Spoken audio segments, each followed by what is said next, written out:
Thank you, Karen. Thank you for bringing me out here again. It's always great to be back in Los Angeles, although I did tell my friend Roman and my former boss that so far, I think it's the 4th time that I've been in the city, I have only seen the Reagan Presidential Library and the Santa Monica Pier, but I guess that's all you need to...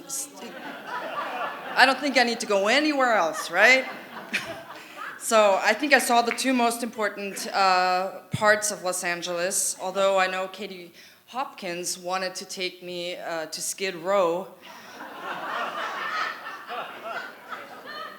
Maybe I'll skip that this time around.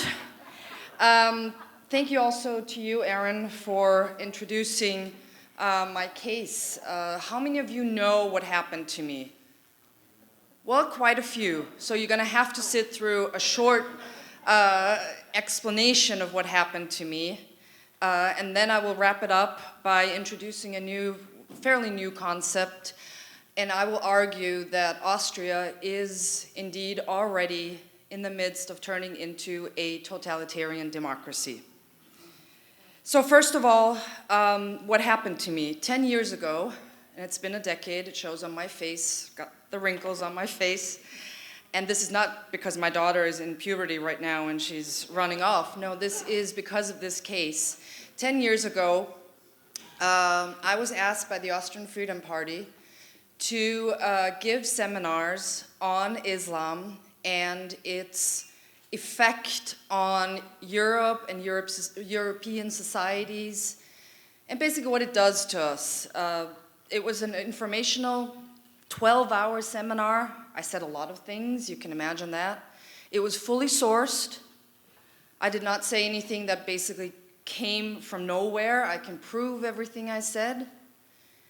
And during those seminars, of course, we also, the attendees, the participants in the seminars and I also had some discussions, naturally. That's what you do when you have these seminars.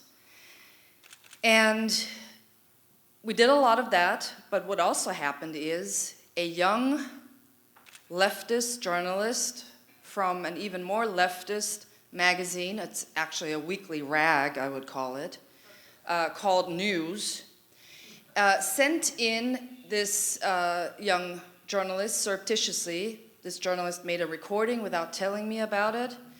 And one November day, I describe it in detail in my book, the story was splashed all over this weekly rag, Strache's Hate School. And all of a sudden, I was front page news. Not that I ever wanted that. Not that I ever sought to be front page news. I'm just a housewife. Though you might not believe it when I'm standing here, but believe me, 2 days, in 48 hours, I will be back on that plane to Austria and I will have turned into a pumpkin. Believe me. So it was all over the news. I was denounced by Christians, by Jews, basically by everybody. I was a non-person. Nobody listened to my arguments. Nobody wanted to talk to me. Nobody asked me. I mean, there were Catholic bishops in Austria who said, no one is allowed to discuss any religion the way Mrs. Sabaditsch-Wolff did. Well, guess what? The more you tell me I can't talk about something, the more I speak out. I will not be silenced. Not even by a Catholic bishop, I guarantee you that. So the transcript was then taken to the public prosecutor, who in turn immediately had, the pleasure of taking me to court, which he did a year after the story broke. And the first charge was incitement to hatred, or basically what you call today hate speech. And I immediately sought counsel, got the best lawyer there is. He's currently serving on the Austrian Constitutional Court. And yes, the first trial date went not so well. They didn't have the means of playing the incriminating tapes, but they did, the judge, a woman, unfortunately, in this case, she did grill me. You will read the transcript in the book. I won't talk about it too much.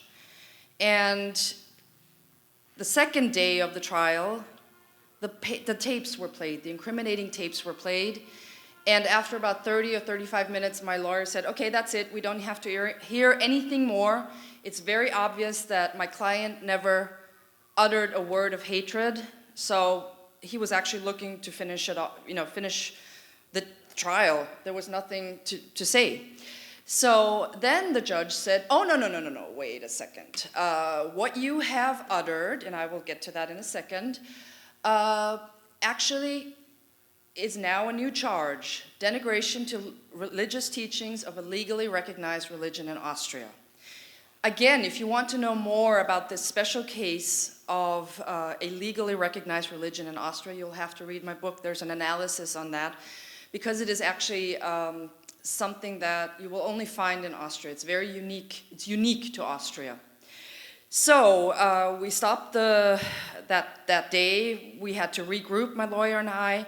And then the final day of the trial, it became very clear that this case, even if we had had the true proponents that I was talking about, dancing on the table, admitting to what they did, I would have lost. So what did I actually utter? You probably wonder.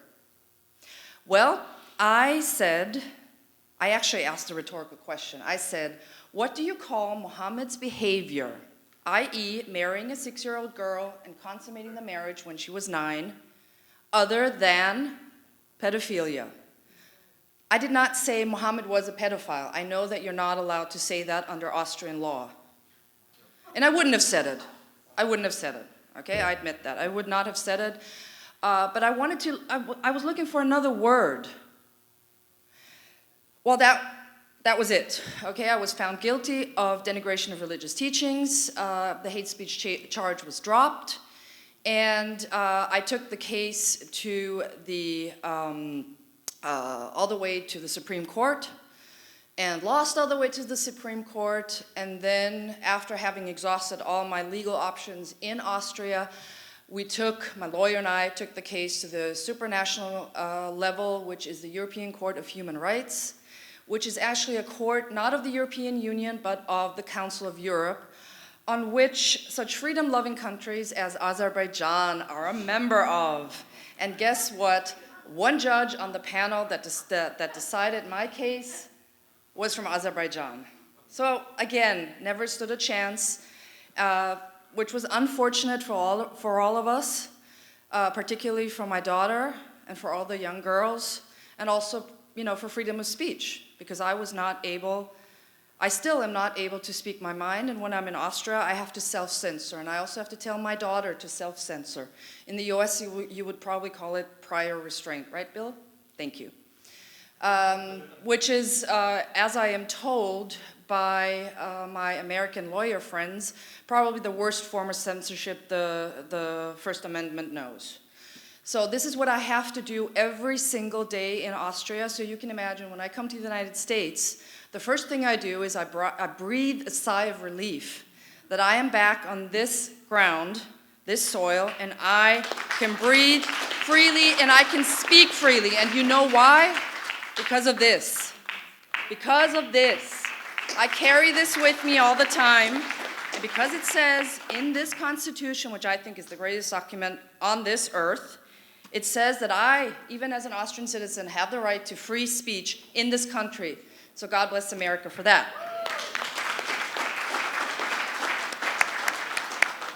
So what happened is I lost at the European Court of Human Rights exactly a year ago.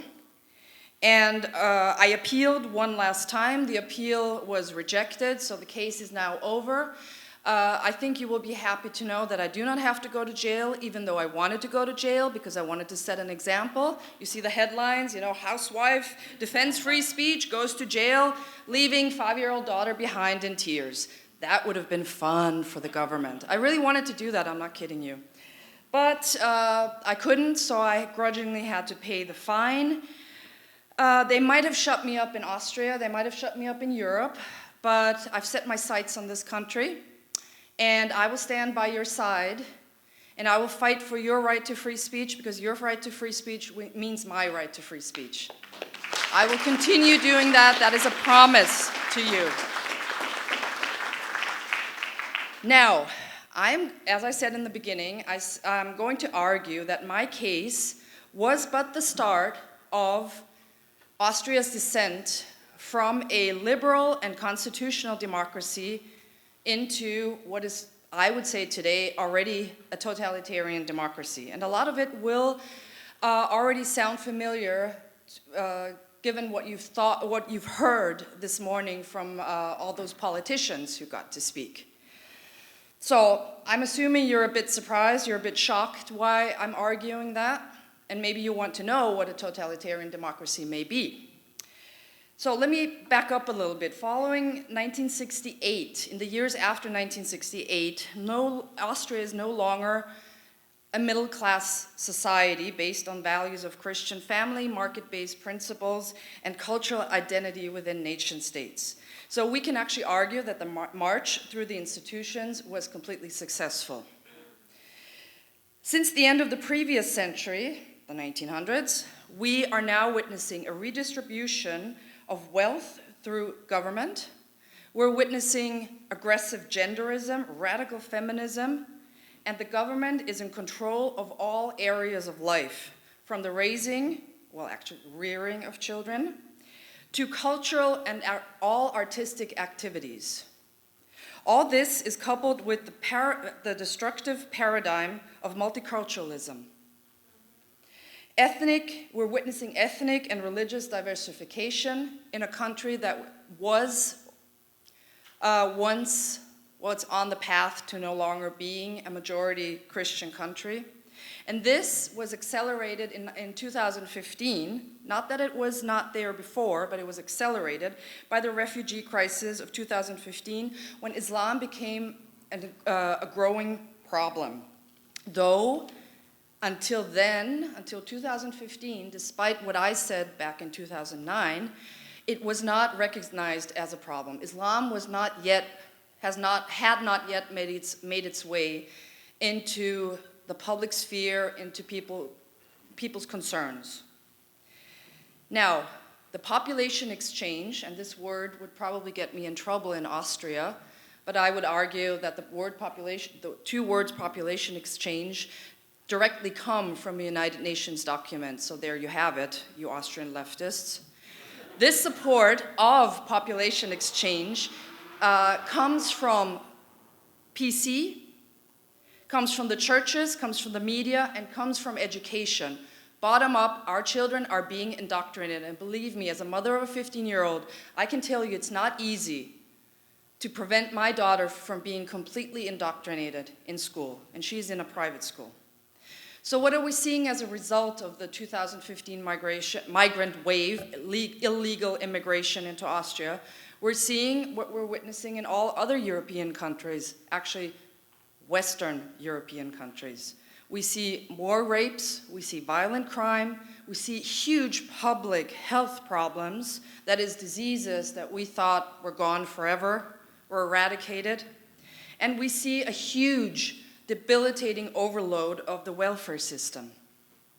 And as a result, and this is where I start arguing the totalitarian democracy point that I'm trying to make, more support has sprung up from the population to stop this.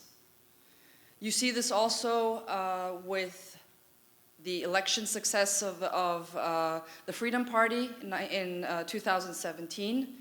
And of course you saw it with the formation of the right-wing, center-right government. So what happened next? Because of course you can't have the population realizing that they're being replaced and that Islam is a growing religion, where now, today, 2019, 60% of all children in primary school no longer speak German at home. So what happened is that the state, that is the political elite, raises the rhetorical and practical pressure on its opponents. How does it do that? Well, first of all, you see me, even though the pressure on me started in 2009. But you also defame critics as right-wing extremists, Nazis, retrogressives, blah, blah, blah. You know the tune. You probably can all sing it. And we are They are threatening our existence. Actually, they're destroying our existence. They're using the government, the state, actually the state, uses the opinion criminal law by using the denigration of religion and the incitement to hatred to launch countless prosecutions like mine. But critics aren't silenced. The expansion of the persecution of critics, you will see that, or you have seen that. Again, countless cases, unlike the United States, where you can still win cases in court, you cannot win them in Austria, you cannot win them in Germany. In 2011, the police authority law was revised. It was transformed in 2016. It now has the authority to spy on people without due process. And now it gets interesting, because during the recent election campaign, Chancellor Kurz shamelessly discarded constitutional principles, calling aggressively for a law banning right-wing extremist organizations in reference to the identitarian movement, a group of nonviolent activists. Now, it doesn't matter whether or not you agree with them. That's beside the point. But if you ban these groups, who says that the Freedom Party is not next? Who says that other parties, other groups will not be next? This is a very, very dangerous step that Chancellor Kurz is taking. So, the problem that Chancellor Kurz, or the future Chancellor Kurz, has is that he cannot, there's no legislative model for this law. And experts agree that it is not possible to formulate a law to ban the activities to groups opposed to mass immigration and Islamization, satisfying Austrian constitutional requirements. So this is a law that's targeting undesirable groups, and we are now witnessing the transformation of a political organism so far advanced that policy no longer follows the law, but the law follows policy. If don't think, my friends, don't think that a dictatorship exists only with uniformed henchmen with boots and physical violence. If political groups are banned and dissolved, then it is already dictatorship. People no longer need dissuasion from opposition by physical or corporal punishment, but by economic dependence and social ostracizing. Ladies and gentlemen, dear friends, we are at the beginning of a new political system. We may call it totalitarian democracy, and I'm now giving you the definition. Totalitarian democracy is an apparent rule of the people in which the voter, made docile by a mix of co-option, dependence, and fear, are restrained from any action which could threaten the power of the political apparatus. This is a comprehensive totality, enveloping all political parties, all mass media, and the most important state institutions. Remember also that Austria is basically ruled or governed by the UN, by its membership in the UN, the Organization for Security and Cooperation in Europe, the European Union, and other acronyms. And they are all promoters of a globally justified cultural transformation project. If you think this is a conspiracy theory, my friends, take a look at the detailed draft of a directive for the European Parliament in which elimination of criticism is justified by the necessity to maim the functioning of, the necessity to, I'm missing a word here. Maintain, thank you. The functioning, I can't read my own writing, thank you. To maintain the functioning of the internal European Union market. So, I will leave you. I personally think this is a very scary phenomenon, but I can feel that we're living in this sort of, I feel like I'm in a cage, which I don't feel when I come here. But let me read to you the last few sentences in my book, because I want to leave you on a positive note. I urge you, my friends, to never give up. Did I shock anyone here? Because I heard some gasping. I urge you to never give up and never give in to the tyranny of hate speech. I implore you to defend and uphold the United States Constitution, and I invite you all to return to thinking for yourself, to seek and find the truth, and to defend it with all your might. Thank you very much, and God bless the United States.